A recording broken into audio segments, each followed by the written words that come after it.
बाजार में एक रोड पर मागमा देवी रोज की तरह अपनी छोटी सी टोकरी लेकर मीठे पके हुए अमरूद बेच रही थीं। उनकी दो बेटियां थीं, दोनों ही हीरे की तरह पली बड़ी थीं। बड़ी बेटी नंदनी सिंह देश की सरहद पर फौज में अफसर थीं। छोटी सावित्री सिंह इसी शहर की डिस्ट्रिक्ट मजिस्ट्रेट यानी डीएम थीं। मागमा देवी को अपनी बेटियों पर बहुत नाज था। जब भी कोई पूछता, अम्मा आपकी बेटियां क्या करती हैं, तो उनका सीना गर्व से चौड़ा हो जाता।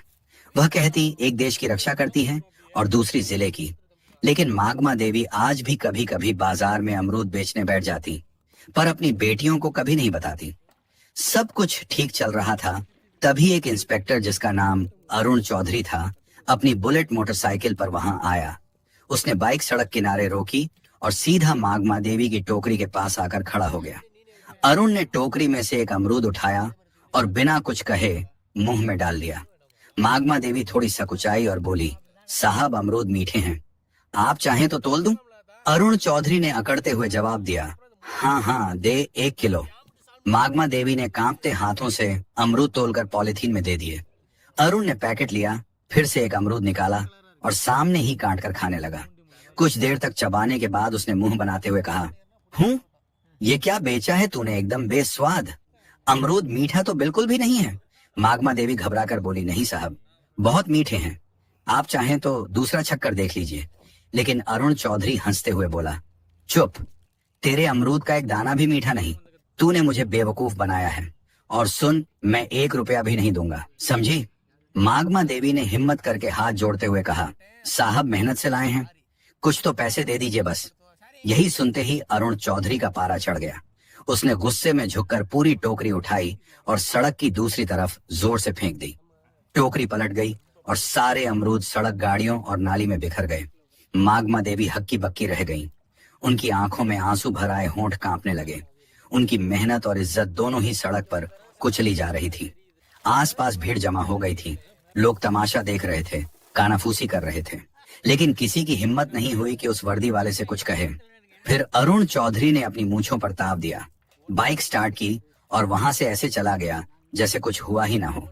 भीड़ में से किसी ने मागमा देवी की मदद नहीं की, लेकिन पास के ही एक घर की छत पर खड़ा एक नौजवान लड़का रोहित ये सब कुछ अपने मोबाइल फोन में रिकॉर्ड कर रहा था। उसका खून खौल रहा था। वह मागमा अम्मा को बचपन से जानता था और उनका बहुत सम्मान करता था।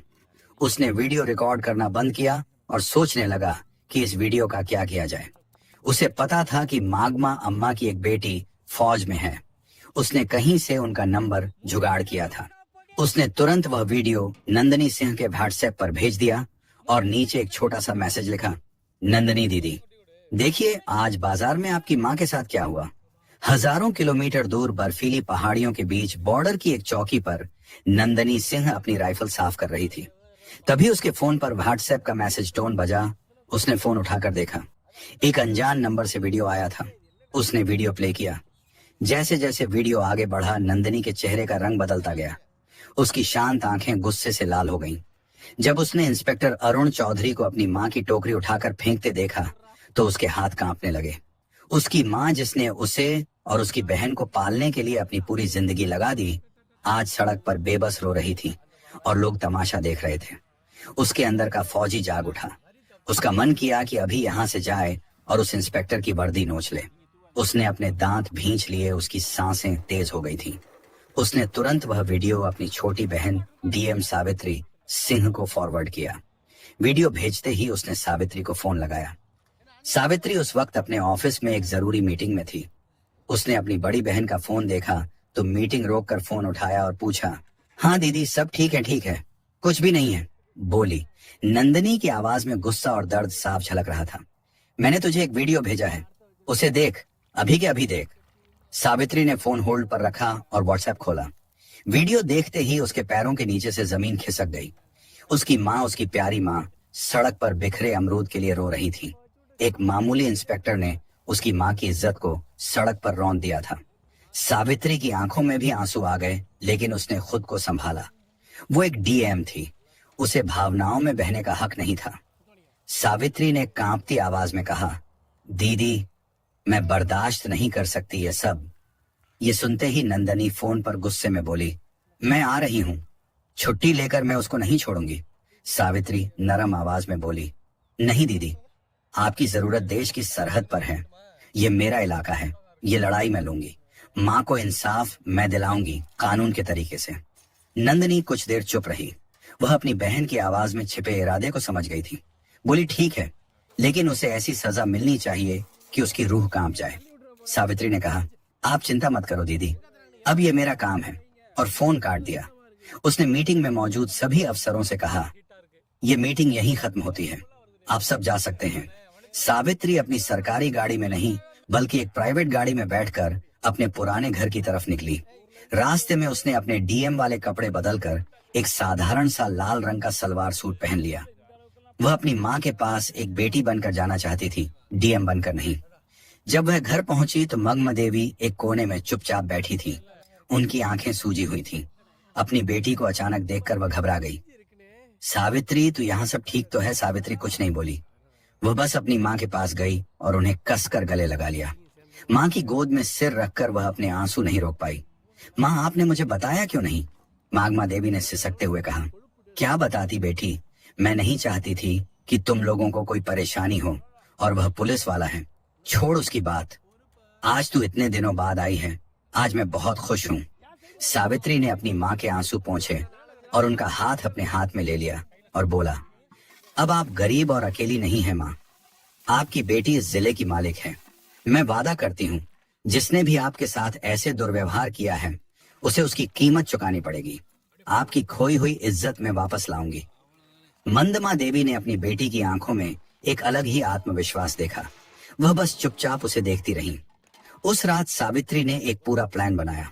वह जानती थी कि अगर वह डीएम बनकर थाने जाएगी तो सारे पुलिस वाले उसके पैरों में गिर जाएंगे और असली गुनहगार कभी सामने नहीं आएगा। उसे उन्हें रंगे हाथों पकड़ना था। अगली सुबह उसने पीला सलवार सूट पहना और अपने सबसे भरोसेमंद अफसर एसडीएम विकास को फोन किया।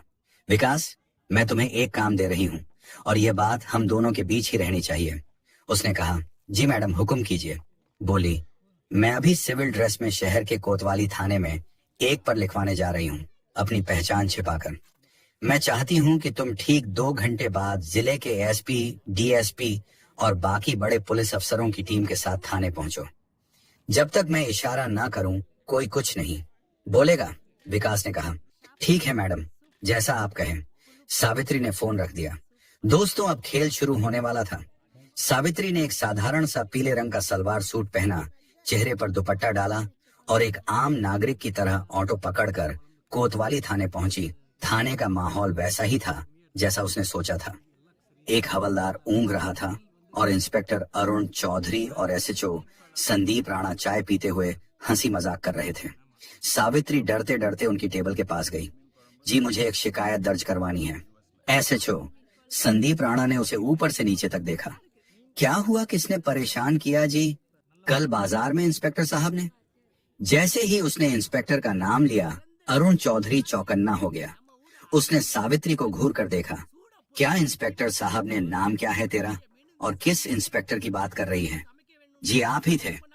आपने कल बाजार में एक बुजुर्ग महिला के अमरूद की टोकरी सड़क पर फेंकी थी। मैं उनकी बेटी हूँ। सावित्री ने अपनी आवाज में थोड़ी घबराहट लाने की कोशिश की। ये सुनते ही अरुण और संदीप जोर जोर से हंसने लगे। ओहो, तो तू उस बुढ़िया की बेटी है? अरुण ने मजाक उड़ाते हुए कहा। तो क्या हुआ, सड़क पर गंदगी फैलाएगी तो लाठी पड़ेगी ना। चल भाग, यहाँ से कोई एफआईआर नहीं लिखी जाएगी। सावित्री ने थोड़ा साहस दिखाते हुए कहा, लेकिन ये गैर कानूनी है। आपने वर्दी का गलत इस्तेमाल किया है। एसएचओ संदीप गरजातू, हमें कानून सिखाएगी, ज्यादा जुबान चलाई तो तुझे ही अंदर कर दूंगा। सरकारी काम में बाधा डालने के जुर्म में निकल। यहाँ से सावित्री वहीं खड़ी रही और बोली, मैं पर लिखवाए बिना नहीं जाऊंगी। बहस बढ़ रही थी कि तभी एक हवादार भागता हुआ अंदर आया। उसकी सांसें फूली हुई थीं। सर गंगा प्रसाद यादव जी थाने में आ रहे हैं। गंगा प्रसाद यादव का नाम सुनते ही अरुण और संदीप दोनों के चेहरे का रंग बदल गया। गंगा प्रसाद शहर का एक बहुत बड़ा और दबंग नेता था, जिसके इशारे पर पुलिस वाले नाचते थे। दोनों इंस्पेक्टर अपनी कुर्सी से ऐसे उछले जैसे करंट लग गया हो। अरे जल्दी करो, गेट खोलो। संदीप ने हवलदार को डांटा और दोनों भागकर गेट की तरफ गए, जैसे कोई बहुत बड़ा साहब आ रहा हो। एक सफेद सफारी गाड़ी थाने के अंदर आकर रुकी। उसमें से सफेद कुर्ता पायजामा पहने गंगा प्रसाद यादव उतरा। अंदर आते ही उसने अपने मजाकिया अंदाज में कहा, क्या हाल है चौधरी? काम धाम अच्छा चल रहा है ना? कोई मुर्गा उर्गा फंसाया कि नहीं? आज अरुण और संदीप हाथ जोड़कर मुस्कुराने लगे। अरे साहब, आपकी कृपा है, आइए बैठिए। लेकिन तभी गंगा प्रसाद की नजर कोने में खड़ी सावित्री स्त्री पर पड़ी। सावित्री को देखते ही उसके चेहरे की हंसी गायब हो गई। उसके माथे पर पसीना आ गया और उसके होश उड़ गए। वह जिस लड़की को एक आम लड़की समझ रहा था, उसे पहचानते ही उसकी सिट्टी पिट्टी गुम हो गई। वह तेजी से आगे बढ़ा और सावित्री के सामने जाकर हाथ जोड़कर खड़ा हो गया। उसका सिर झुका हुआ था। नमस्ते मैडम, आप यहाँ इस वक्त मुझे फोन कर लिया होता, मैं हाजिर हो जाता। उसकी आवाज में हकलाहट साफ थी। इंस्पेक्टर अरुण और एसएचओ संदीप हैरान रह गए। उनकी आंखें फटी की फटी रह गई। यह हो क्या रहा है? यह तो उस बुढ़िया की बेटी है गंगा प्रसाद जी। इसके सामने हाथ क्यों जोड़े खड़े हैं? जिस गंगा प्रसाद यादव के सामने पूरा झेला झुकता है, वह इस साधारण सी दिखने वाली लड़की के सामने हाथ जोड़े क्यों खड़ा है? ये लड़की है कौन? अरुण ने धीरे से संदीप से पूछा। ये क्या हो रहा है? संदीप ने भी घबराहट में सिर हिला दिया। इससे पहले कि वे कुछ समझ पाते, थाने के बाहर गाड़ियों के रुकने की आवाज आई। एक के बाद एक लाल बत्ती वाली गाड़ियां थाने के सामने आकर रुकी। गाड़ियों से डीएसपीएस डीएम और जिले के कई बड़े आईएएस एंड आईपीएस अफसर उतरे और तेजी से थाने के अंदर आए। वे सब आकर चुपचाप सावित्री के पीछे लाइन बनाकर खड़े हो गए, जैसे अपने सीनियर को रिपोर्ट कर रहे हों। अब थाने में सन्नाटा था। सिर्फ पंखे की घर घर की आवाज आ रही थी। अरुण चौधरी और संदीप राणा पत्थर के बुद्ध बन चुके थे। उनके हलक सूख गए थे। माथे पर पसीने की बूंदें चमक रही थीं। तभी डीएसपी ने आगे बढ़कर गुस्से में अरुण चौधरी की तरफ देखकर कहा, इंस्पेक्टर तमीज से खड़े हो जाओ। तुम जिले की डीएम मैडम सावित्री सिंह के सामने खड़े हो। डीएम मैडम, यह शब्द किसी बम की तरह थाने में फटा। अरुण और संदीप के पैरों तले जमीन खिसक गई। उन्हें लगा जैसे किसी ने उनके कानों में पिघला हुआ शीशा डाल दिया हो। वे कांपते हुए सावित्री को देखने लगे, जिसे वे कुछ देर पहले अमरूद वाली की बेटी कहकर बेइज्जत कर रहे थे। सावित्री की आंखों में अब एक आम लड़की की घबराहट नहीं, बल्कि एक डिस्ट्रिक्ट मैजिस्ट्रेट का रौब और गुस्सा था। उसने अपनी ठंडी और कड़क आवाज में कहा, inspector Arun Chaudhary and SHO Sandeep Rana दोनों की आत्मा तक कांप गई। You are suspended with immediate effect. Savitri ने आदेश दिया। एसडीएम साहब, इन दोनों के खिलाफ वर्दी की ढांस दिखाने, एक आम नागरिक को अपमानित करने और अपनी ड्यूटी ना करने के जुर्म में फर्ज दर्ज कीजिए। साथ ही इनके खिलाफ एक विभागीय जांच भी बिठाई जाए। एसपी साहब ने तुरंत अपने मातहतों को इशारा किया और दोनों इंस्पेक्टरों की बेल्ट और टोपी उतरवा दी गई। कल तक जो शेर बने घूम रहे थे, आज बीगी बिल्ली की तरह सिर झुकाए खड़े थे। तभी नेता गंगा प्रसाद यादव ने हिम्मत करके कहा, मैडम नादान है, गलती हो जाती है, माफ कर दीजिए, मैं समझा दूंगा इनको। सावित्री ने घूमकर गंगा प्रसाद को ऐसी नजरों से देखा कि वो कांप गया। नेताजी, यह नादान नहीं, सरकारी वर्दी में छुपे गुंडे हैं, और जहां तक समझाने की बात है तो अब इन्हें कानून समझाएगा। और बेहतर होगा कि आप इस मामले से दूर रहें, वरना जांच की आंच आप तक भी पहुंच सकती है। गंगा प्रसाद यादव का चेहरा सफेद पड़ गया। वह समझ गया कि इस नई डीएम से टकराना आसान नहीं है। वह चुपचाप सिर झुकाकर वहां से खिसक गया, लेकिन उसकी आंखों में एक अजीब सी नफरत और गुस्सा था जो सावित्री ने पढ़ लिया था। अगली सुबह सब समझ रहे थे कि डीएम बेटी ने मां को इंसाफ दिलाया। सब कुछ ठीक लग रहा था, लेकिन सावित्री एक दिन रात को जब खाना खा रही थी, तभी उसके पर्सनल फोन पर एक अननोन नंबर से कॉल आया। उसने फोन उठाया। हेलो। दूसरी तरफ से कोई कुछ नहीं बोला, बस एक भारी सांस लेने की आवाज आई। फिर एक बदली हुई मशीनी आवाज में कोई बोला, डीएम साहिबा शहर में नहीं हो, ज्यादा उड़ने की कोशिश मत करो। इंस्पेक्टर तो बस मोहरे थे, खेल तो अब शुरू होगा। सावित्री ने कड़क आवाज में पूछा, कौन बोल रहा है? वही जिसकी दुम पर तुमने पैर रख दिया है, कहकर उस आदमी ने फोन काट दिया। सावित्री के माथे पर चिंता की लकीरें उभर आईं। वह समझ गई थी कि गंगा प्रसाद यादव इतनी आसानी से हार मानने वालों में से नहीं है। ये लड़ाई अभी खत्म नहीं हुई थी, बल्कि अब और भी ज्यादा खतरनाक होने वाली थी। उसे अब सिर्फ अपनी मां की इज्जत ही नहीं, बल्कि उनकी जान की भी फिक्र होने लगी थी। उसने तुरंत ही एसपी को फोन किया और अपनी माँ के घर के आसपास सादी वर्दी में 2 पुलिस वालों को तैनात करने को कहा। वह अपनी माँ को डराना नहीं चाहती थी, लेकिन कोई भी खतरा मोल लेना भी नहीं चाहती थी। अगले कुछ दिन शांति से गुजरे। सावित्री को लगा शायद उसकी चेतावनी काम कर गई और गंगा प्रसाद यादव पीछे हट गया है, लेकिन वह तूफान से पहले की शांति थी। एक सुबह जब मागमा देवी बाजार में अपने अमरूद की टोकरी लगाकर बैठी ही थी कि अचानक पुलिस की 3 गाड़ियां वहां आकर रुकी। उनमें से एक नया इंस्पेक्टर उतरा जिसे सावित्री नहीं जानती थी। उसने मागमा देवी की टोकरी की तरफ इशारा करते हुए कहा, हमें सूचना मिली है कि इन अमरूदों की आड़ में नशीले पदार्थों की तस्करी हो रही है, तलाशी लो। इससे पहले कि कोई कुछ समझ पाता, एक सिपाही ने अमरूदों के नीचे से भूरे रंग के नशीले पदार्थ निकाले और चिल्लाया, असर मिल गया। नशीला पदार्थ बाजार में हड़कंप मच गया। लोग कानाफूसी करने लगे। देखो, डीएम की मां नशीले पदार्थ बेचती है। मागमा देवी सन रह गई। वह रोते हुए बोली, नहीं साहब, यह मेरा नहीं है। किसी ने मुझे फंसाया है। लेकिन किसी ने उनकी एक न सुनी। पुलिस उन्हें जबरदस्ती जीप में बिठा कर ले गई। यह खबर आग की तरह पूरे शहर में फैल गई। न्यूज चैनलों पर ब्रेकिंग न्यूज चलने लगी। डीएम सावित्री सिंह की मां नशीले पदार्थ के आरोप में गिरफ्तार। यह गंगा प्रसाद यादव का मास्टर स्ट्रोक था।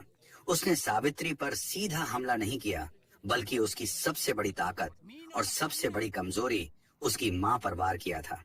अब सावित्री एक अजीब दुविधा में फंस गई थी। अगर वह अपनी शक्ति का इस्तेमाल करके मां को छुड़ाती तो उस पर पद का दुरुपयोग करने का आरोप लगता, और अगर वह चुप रहती तो उसकी बेगुनाह मां जेल में सड़ती। सावित्री के ऑफिस में फोन की घंटियां बजने लगी। मीडिया मंत्री, सीनियर अधिकारी, हर कोई जवाब मांग रहा था। तभी उसकी बहन आर्मी ऑफिसर अवनिका का फोन आया। उसकी आवाज में गुस्सा और बेचैनी थी। बहन, ये क्या हो रहा है? मैं आ रही हूँ। मैं उस गंगा प्रसाद को नहीं छोड़ूंगी। सावित्री ने गहरी सांस ली और अपनी आवाज को स्थिर करते हुए कहा, नहीं दीदी, तुम्हें आने की जरूरत नहीं है। अगर हम भी उनकी तरह गैर कानूनी काम करेंगे तो उनमें और हम में फर्क क्या रह जाएगा? यह लड़ाई अब कानून के दायरे में ही लड़ी जाएगी और जीतेगी भी। सावित्री ने तुरंत एक प्रेस कॉन्फ्रेंस बुलाई। पूरा मीडिया हॉल खचाखच भरा था। कैमरों की फ्लैश लाइट उसकी आंखों में चुभ रही थी। उसने माइक संभाला और कहा, मैं जानती हूँ आप सबके मन में क्या सवाल है। मेरी माँ पर गंभीर आरोप लगे हैं। कानून सबके लिए बराबर है, चाहे वह एक आम नागरिक हो या डीएम की माँ। इसलिए मैं इस केस की जांच से खुद को अलग करती हूँ, ताकि जांच पर कोई असर न पड़े। एसपी साहब एक स्पेशल टीम बनाकर इस मामले की निष्पक्ष जांच करेंगे। मुझे भारत के कानून पर पूरा भरोसा है। दूध का दूध और पानी का पानी होकर रहेगा। सावित्री का यह दांव देखकर गंगा प्रसाद यादव भी हैरान रह गया। उसे लगा था कि सावित्री बौखलाकर कोई गलत कदम उठाएगी, लेकिन उसने तो बड़ी समझदारी से खुद को जांच से अलग कर लिया था। लेकिन सावित्री सिर्फ कानून के भरोसे नहीं बैठी थी। उसने रोहित को बुलाया। वही लड़का जिसने पहला वीडियो बनाया था? सावित्री ने कहा, रोहित, मुझे तुम्हारी मदद चाहिए। तुम बाजार में रहते हो, वहाँ की हर हरकत पर तुम्हारी नजर रहती है। पता लगाओ उस दिन माँ की टोकरी के पास कौन कौन आया था। कोई भी अजीब हरकत, कोई भी नया चेहरा, मुझे हर छोटी बड़ी जानकारी चाहिए। रोहित अपनी डीएम दीदी की मदद करने के लिए तुरंत तैयार हो गया। उसने बाजार के दूसरे दुकानदारों और अपने दोस्तों से पूछताछ शुरू कर दी। 2 दिन की कड़ी मेहनत के बाद उसे एक सुराग मिला। पास की एक दुकान के बाहर लगे सीसीटीवी कैमरे की फुटेज में एक आदमी मागमा देवी की टोकरी के पास कुछ रखते हुए दिखा था।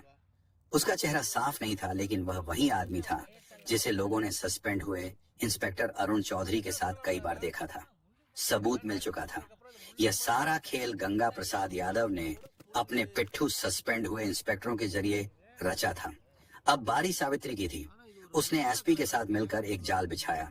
उन्होंने यह झूठी खबर फैलाई कि सीसीटीवी फुटेज में नशीला पदार्थ रखने वाले का चेहरा साफ साफ आ गया है और पुलिस उसे पकड़ने ही वाली है।